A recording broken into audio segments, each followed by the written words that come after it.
Middle east के देश Iran में हालात एक बार फिर तनावपूर्ण हो चुके हैं।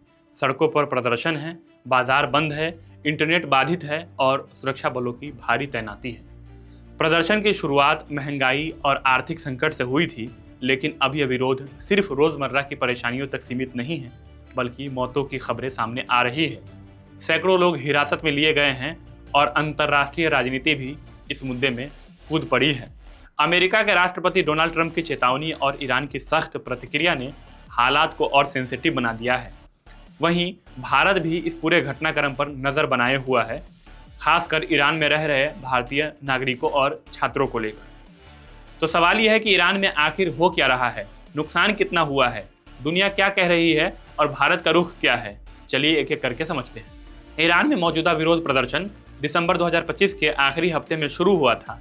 शुरुआत राजधानी तेहरान और बड़े बाजारों से हुई, जहां लोग बढ़ती महंगाई, बेरोजगारी और गिरती करेंसी के खिलाफ सड़कों पर उतरे।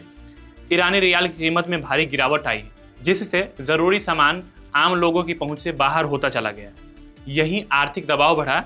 धीरे धीरे ये पूरे देश में गुस्से और असंतोष में बदल गया। कुछ ही दिनों में ये विरोध सिर्फ आर्थिक मुद्दों तक सीमित नहीं रहा, बल्कि प्रदर्शनकारियों के नारे सरकार और शासन व्यवस्था के खिलाफ होने लगे। आंदोलन देश के 40 से ज़्यादा शहरों और प्रांतों तक फैल गया। कई जगहों पर बाजार बंद हुए, सड़कें जाम रहीं और हालात काबू में रखने के लिए सुरक्षा बलों की भारी तैनाती करनी पड़ी। इन प्रदर्शनों से होने वाला नुकसान भी सामने आया है। मानवाधिकार संगठनों और अंतर्राष्ट्रीय मीडिया रिपोर्ट्स के मुताबिक अब तक कम से कम 16 लोगों की मौत की पुष्टि की गई है। कई लोग गंभीर रूप से घायल हैं। झड़पों के दौरान सार्वजनिक संपत्ति को नुकसान पहुंचा है और हालात को नियंत्रित करने के लिए कई इलाकों में इंटरनेट और संचार सेवाएं बंद कर दी गई हैं, जिससे आम जिंदगी पर सीधा असर पड़ा है और आम जिंदगी बहुत मुश्किल हो गई है। सरकार ने प्रदर्शनकारियों के खिलाफ सख्त कार्रवाई की है। अब तक की जानकारी के अनुसार करीब 1000 लोगों को हिरासत में लिया गया है। इनमें प्रदर्शनकारी, कथित आयोजक और कुछ सामाजिक कार्यकर्ता शामिल हैं। ईरानी प्रशासन ने इसे कानून व्यवस्था और राष्ट्रीय सुरक्षा से जुड़ा मामला बताया है, जबकि मानवाधिकार संगठन इसे शांतिपूर्ण विरोध को दबाने की कोशिश बताया है। इस बीच अंतर्राष्ट्रीय राजनीति भी तेज हो गई है।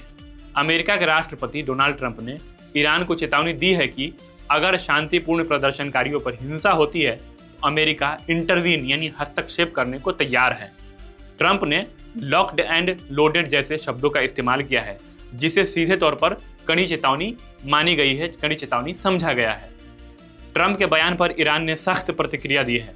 ईरानी नेतृत्व ने कहा कि अमेरिका को ईरान के आंतरिक मामलों में दखल देने का कोई अधिकार नहीं है।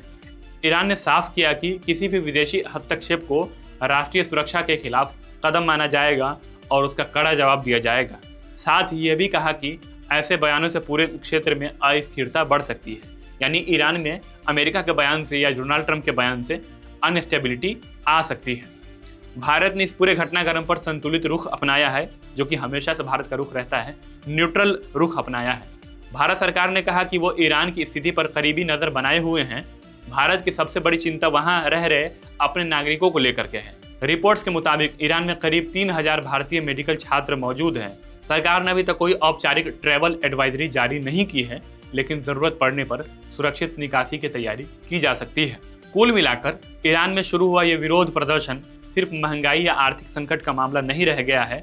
मौतें, गिरफ्तारियां, इंटरनेट बंदी और अंतर्राष्ट्रीय बयानबाजी, इन सब ने मिलकर इसे एक गंभीर राजनीतिक और कूटनीतिक संकट बना दिया है।